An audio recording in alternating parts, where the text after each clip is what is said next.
Hello! Today's video is life used to be documented by the feelings associated with the days. Am I reflecting on myself or am I making one of those, you know, I thought of something moments?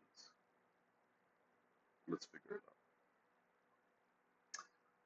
out. Life used to be documented by the feelings associated with the days. Why did I say used to be?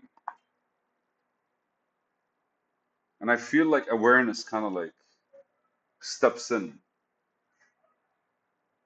Because if I'm going to actually take you right now down memory lane, I remember the one time where a lot of people were celebrating. Your mind is basically going to go to the feeling, or at the very least, the better feeling, or the feeling that lingered with you the most. For me, that's no longer the case, or at the very least, I remember when this was the case. And I think at one point awareness happened, because being aware that your feelings and emotions kind of dictate things, not awareness as in, ooh, I see everything. Awareness as in like kind of like understanding that feelings and emotions are basically what move you throughout the day. So the thought process is as simple as you remember things based on your feelings, because these feelings are what are associated by these events and basically allocated days. Like I genuinely can remember a lot of one summer that we had when I was 18 years old and I was the first person from all my cousins who had a fucking driver's license. I remember we spent a couple of $1,000s on fuel. And we were punks. I was the only guy working and I was part-timing in university, but I'd literally like ditch my job to kind of like to go chill and hang out and cruise and just kind of like do random shit. It was super, I don't want to say super fun,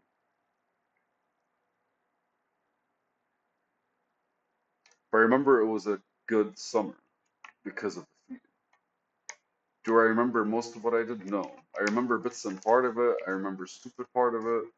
I remember us challenging each other not to sleep for like a couple of days. I lasted 47 hours and a couple of minutes after my friend who lasted like 47 hours minus a couple of minutes. Or minus a couple of minutes. I waited for him to sleep for me to sleep. And then we fought when we woke up the next day. It was like, no, I slept after you. I slept, whatever. But right, like, these, the documentation of my life has been emotion. Until one day I kind of like realized how emotion moved things and how it moved me. And then once you realize that, then you realize most of the stuff that you feel strongly about are not really the highlights that allowed for the change and the movements and that allowed your emotions to do different things. For me, for example, an emotional moment or a moment that wasn't emotional because remember the time my dad came from traveling and I was sitting there watching TV. He was walking in, he's like, Tariq, I want to talk to you about something. And I go like, oh, I know what you want to do. You want to talk to me about this, this, this, this, this. And he looked at me and he goes like this. Okay, and about this thing, and I go like, yeah, you were gonna say this, this, this. You're right. This is what happened. This is what's going on. This is how I'm handling it. And then he looks at me and he goes like, I planned about 30 minutes to an hour of this conversation. And I looked at him and I go like, okay. And he goes, do you want to go watch a movie? And I'm like, sure. It wasn't really an emotional moment, but it changed stuff. It changed a lot of stuff. I didn't know. I'm not saying there were no feelings involved. I'm saying it wasn't an emotional moment. It wasn't a moment that kind of like, it wasn't a sad moment that I can remember lots of. It wasn't a happy moment where I remember lots of. It's just like a moment, a good one, a valid one, a necessary one. I think that day I showed a bit more maturity for my dad, and he kind of like looked at me and was like, huh, who would have known? Surprising, yeah, I know. but that was like 20 years ago. Or 18? No, that was about 15 years ago, maybe, give and take.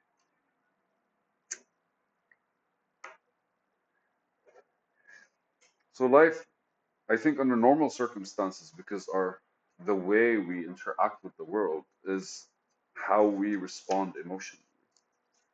I think that's how it starts. And it's funny because it starts in awe, right? Because everything's like, wow, wow, wow, wow. If you see kids playing, that's how they are. But as you grow, your emotions kind of like start becoming a bit more self-centered, me instead of the world. That only makes sense that you only remember stuff that kind of like have triggered like energies in you or emotions in you or feelings. Beyond that, once you realize it, it is only fair that these bigger emotions start coming to you, feelings start coming to you, but you start relating to them differently because it's no longer the emotion is bringing it, but you're no longer just looking at the emotion and describing the whole thing with it. You're seeing the whole thing, and the emotion is a part of it. Not sure what the next stage afterwards would be, because I have a strong sense of belief that you kind of revisit things every single time from a different angle as you change or as you develop or as you evolve. And every time you revisit it, you discover something about yourself until it just genuinely becomes like a piece that made you who you are without anything connecting you to it except the fact that it existed at one point. That's what I'm going through with my book, by the way, because anytime I feel stuck, I realize that I have to kind of like retell the story from a different angle. It's funny because my book has different characters, so it's kind of like redrawing the entire storyline for me in order for me to understand how like to express certain things. Moment of silence. So the documentation of our lives, how would it be right now? Because ultimately, like any way you look at it, our lives should be documented by everyone but us. Because anytime you remember something, you remember it because something triggered that memory. The things that you remember all the time are the things that you really haven't let go. Which emotions are probably still like running rampant in your mind, in your heart, in your body. Being present is literally like that's the story behind like the past is basically like it doesn't exist anymore and the future never really existed.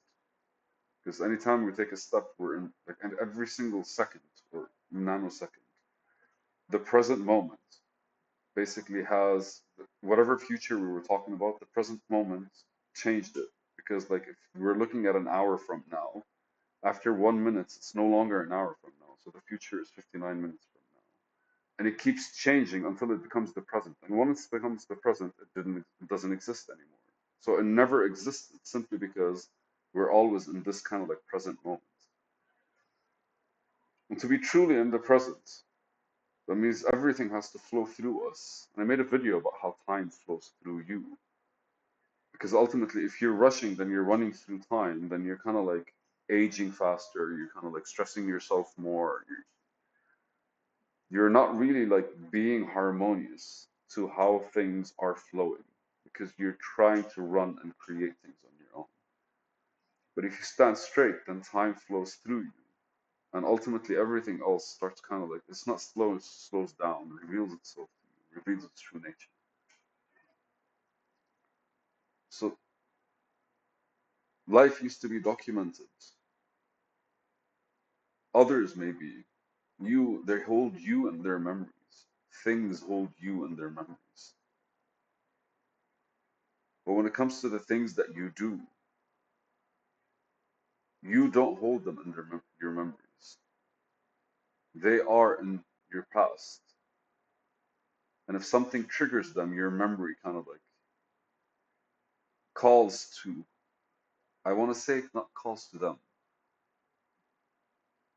reconnects the things that matter to that trigger in order for you to be, in order for the present moment to be experienced in the most presenty way possible, most present way possible. That could work. And so ultimately, like, you don't really have to remember. There's no need for you to remember. Because whatever happened, happened. And it exists. And when something triggers your mind, it just instantly comes. But it's not really coming from the past. It's appearing from your present perspective. And that's, you're the third person looking at that memory. It's not you anymore. It never was you, because the minute it happened, you became a different person. It became in the past. And the future changed. Because the future doesn't really exist. The past doesn't exist anymore. And all we're left is that space. That's not even a space. I don't think it's a space, man. It's constantly moving. Or it's in its place and everything's constantly moving through it. Why not? It's a fucking video, right?